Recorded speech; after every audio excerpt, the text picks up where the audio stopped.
Assalamualaikum warahmatullahi wabarakatuh. Perkenalkan, nama saya Desi Gustini. Di sini saya akan menjelaskan tentang pengertian puasa.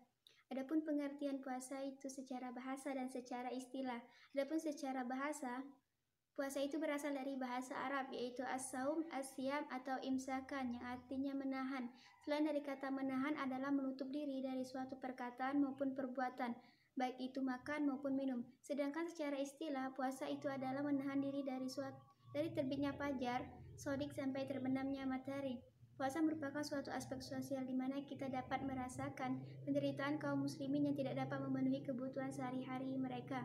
Ibadah puasa merupakan suatu wajiban bagi kaum muslimin karena telah diterangkan dalam firman Allah dalam Quran surah Al-Baqarah ayat 183 yang berbunyi, A'udzubillahi minasyaitonirrajim. Bismillahirrahmanirrahim. Ya ayyuhallazina amanu kutiba alaikumusiyam kama kutiba alal ladzina min qablikum la'allakum tattaqun. Yang mana artinya, wahai orang yang beriman, diwajibkan atas kamu berpuasa sebagaimana orang yang terdahulu sebelum kalian agar kalian bertakwa. Adapun penafsiran Quran surah Al-Baqarah 183 ini, adapun Imam At-Tabari yang menyatakan dari potongan ayat ya ayyuhallazina amanu, yang artinya wahai orang yang beriman. Yang dimaksud dengan wahai orang yang beriman di sini adalah orang yang beriman kepada Allah dan beriman kepada Rasul, yang beriman kepada keduanya dan mengimani keduanya. Sedangkan dari potongan ayat kutiba alaikumusiyam, yang artinya diwajibkan atas kamu berpuasa. Yang dimaksud dengan potongan ayat ini adalah sebagaimana Allah Ta'ala telah mewajibkannya wasiat dan qisas di ayat sebelumnya, maka Allah pun telah mewajibkan puasa di dalam surah Al-Baqarah 183 ini.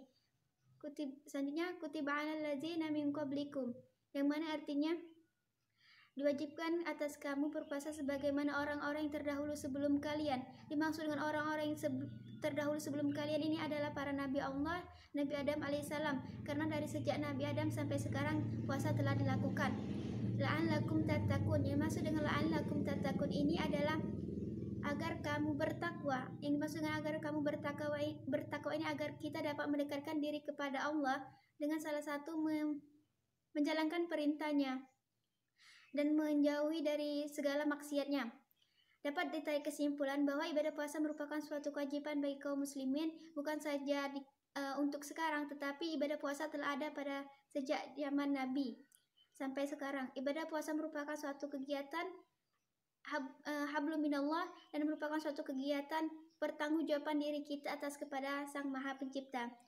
Selain dari pengertian, saya juga akan menjelaskan tentang syarat-syarat puasa. Adapun syarat-syarat puasa itu adalah, yang pertama adalah beragama Islam, yang kedua adalah balik, yang ketiga berakal, yang keempat adalah suci dari haid ataupun nifas, yang kelima adalah sehat jasmani maupun rohani, yang keenam bukanlah seorang musafir ataupun orang yang berjalan jauh, yang ketujuh adalah orang yang kuat dalam melakukan ibadah puasa. Salah satu syarat ibadah puasa adalah balik atau telah mencapai waktu dewasa.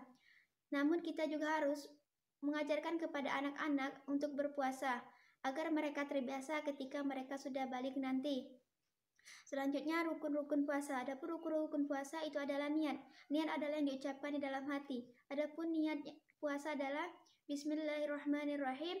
Nawaitu sawma qadin an ada'i fardhi syahri Ramadhan hadhihi sanati lillahi ta'ala.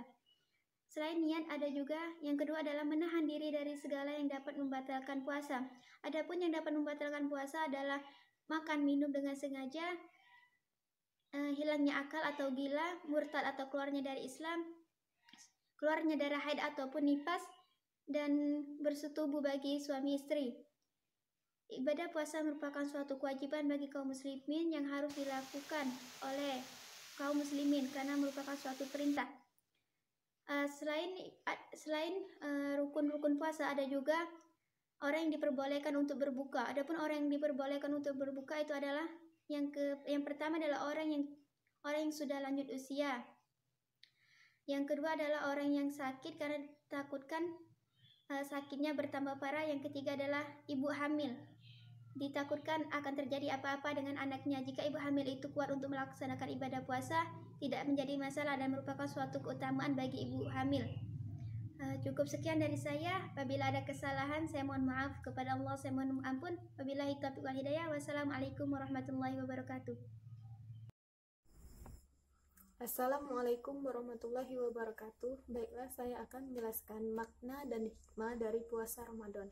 Makna puasa secara bahasa, puasa berarti menahan, sedangkan menurut istilah, puasa adalah melakukan ibadah dengan niat kepada Allah Subhanahu wa Ta'ala, menahan diri dari makan dan minum, serta seluruh hal yang dapat membatalkan puasa. Puasa dilakukan dari terbit fajar sampai dengan terbenam matahari, yang dilakukan oleh orang tertentu dengan syarat tertentu. Berikut makna dari puasa Ramadan. Yang pertama, ibadah istimewa kepada Allah Subhanahu wa Ta'ala dilakukan dengan niat. Niatkan puasa untuk Allah dan berikan kejelasan mengenai jenis puasa yang dijalankan. Kemudian yang kedua, menahan diri. Selain menahan diri dari lapar dan haus, puasa juga menahan emosi. Maka dari itu, waktu yang dapat kita habiskan dengan cara membaca Al-Quran, meminta maaf, ataupun memberikan maaf kepada orang lain. Yang ketiga, dilakukan oleh orang tertentu. Ibadah puasa tidak dapat dilakukan oleh semua orang, hanya orang yang dengan syarat tertentu melakukan puasa. Mereka adalah muslim, baligh, berakal, dan mampu. Sedangkan anak-anak, orang sakit, ibu hamil dan menyusui, wanita yang sedang datang bulan, atau orang yang berpergian jauh tidak diharuskan untuk melaksanakan puasa Ramadan.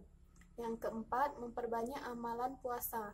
Selain dapat amalan puasa pahala tersendiri, ibadah puasa bisa menambah amalan lainnya.